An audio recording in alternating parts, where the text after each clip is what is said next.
Seriously, the more I look at this guy, the more his poses just look like Iron Man.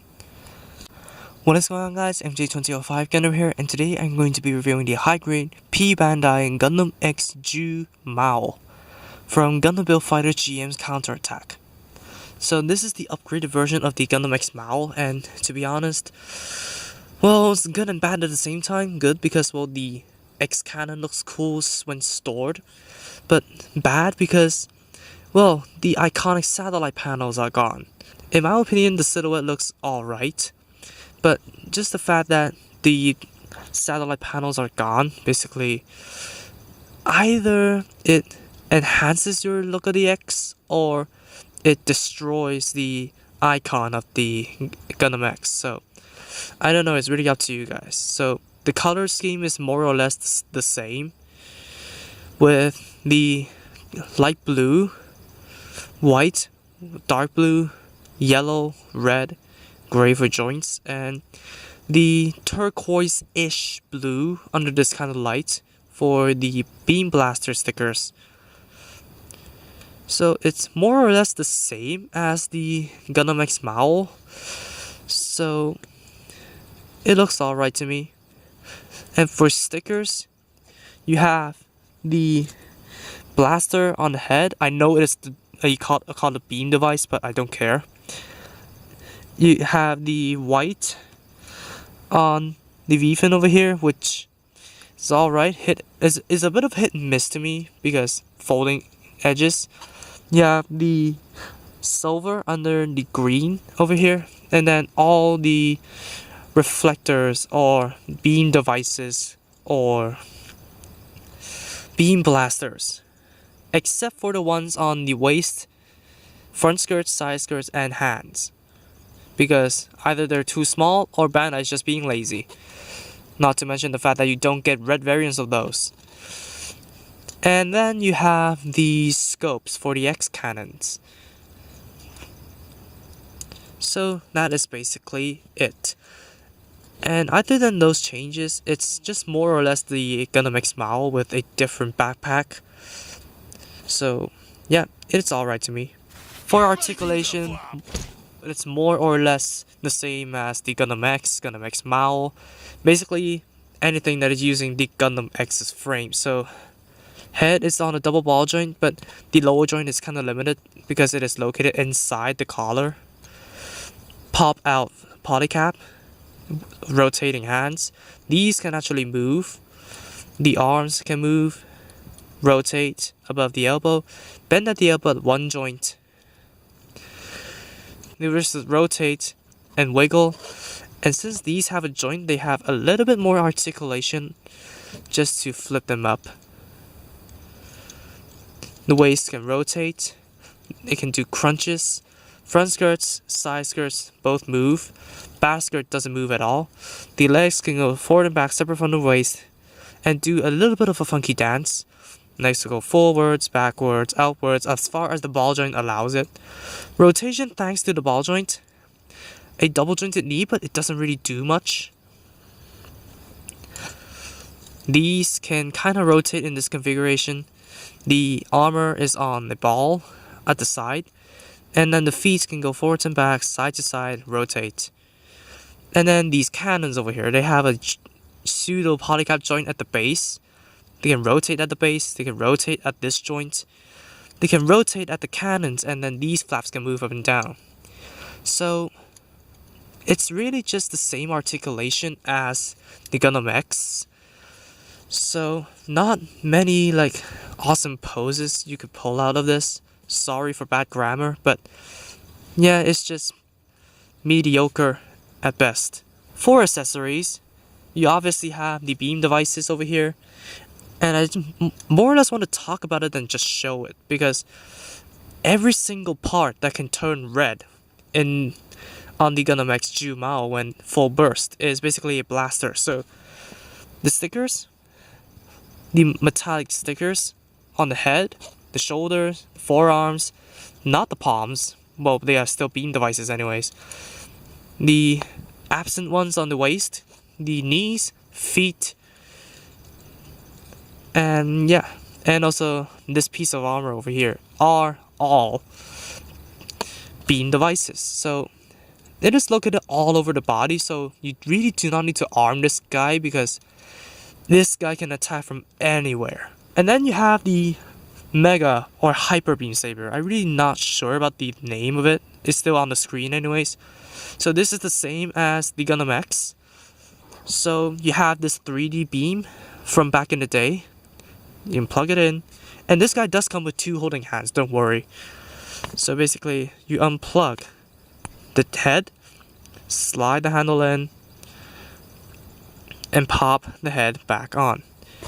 Now, he can hold the beam saber, but you do not have anywhere to store it, not even a mounting port that you can optionally replace one of these X cannons for.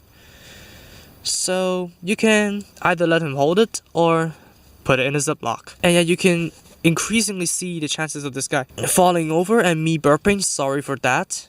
But this guy is kinda back heavy with all the mechanics in the back. And then secondly, you have the regular beam saber with the regular beam.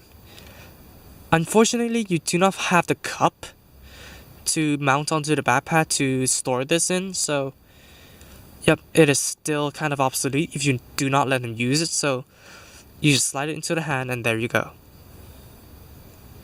And then, the elephant in the room, why can it not be placed in the front of the queue? Because it is just too big to move into the front of the line in this cramped softbox. So yeah, you can obviously see the X configured X cannons. So they really captured the X look more than any of the other Gundams. The Gundam X, Gundam Double X, X Jumaoh. This guy really can capture the X look. And if you look at it from afar, it looks like a serif font, like Times New Roman, for example. So to deploy them, it's not as convoluted as expected. So first of all, flip open the barrels. You can't extend them. They're just 2 pieces of plastic with 2 pieces of plastic as these. So the bottom ones, you can just simply flip them out and rotate them. Simple enough. The top ones, you had to do a little bit of a work because you need to, first of all, make some space. Second of all, rotate these down. Third, rotate these up and flip them out.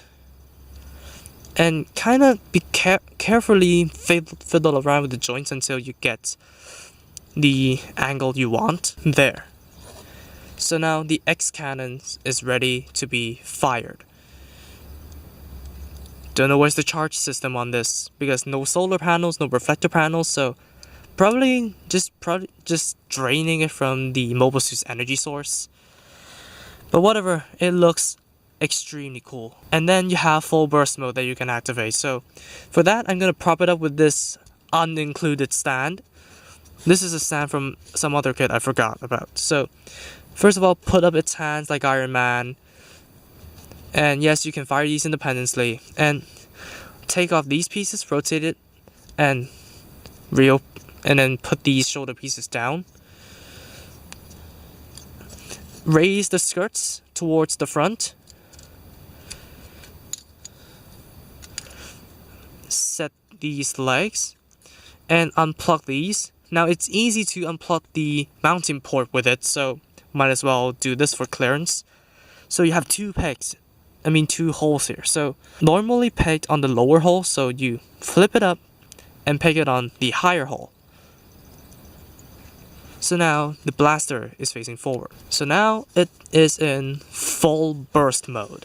Unfortunately, it didn't really show too much of it, either than Mao just killing his temptation for you know what. But it's just an awesome looking figure just in this pose. Because you can see all the blasters just facing your direction, like the demon's gonna come and reap your soul. Not to mention that these can fire independently. So you can activate full burst mode in all directions. So that's just amazing. And yep, I have thought that this thing would not be worth the $199, but turns out you can't judge a model by It's preview photos. You need to have it for yourself to understand how awesome this thing is. But in my opinion, this guy is really worth the money, but not worthy of being called a P-Bandai. For comparisons, I really thought this guy would have taught the Cerevi a lesson. Because it isn't bulk that you really need. It's just the high amount of blasters placed all over the body. This guy only has 8 cannons, but this guy, 17 individual blasters minus the X cannons, can produce similar amounts or almost a higher amount of firepower than the Cerevi already. And why not a sleeker but yet high power mobile suit? Gundam Throne Zines.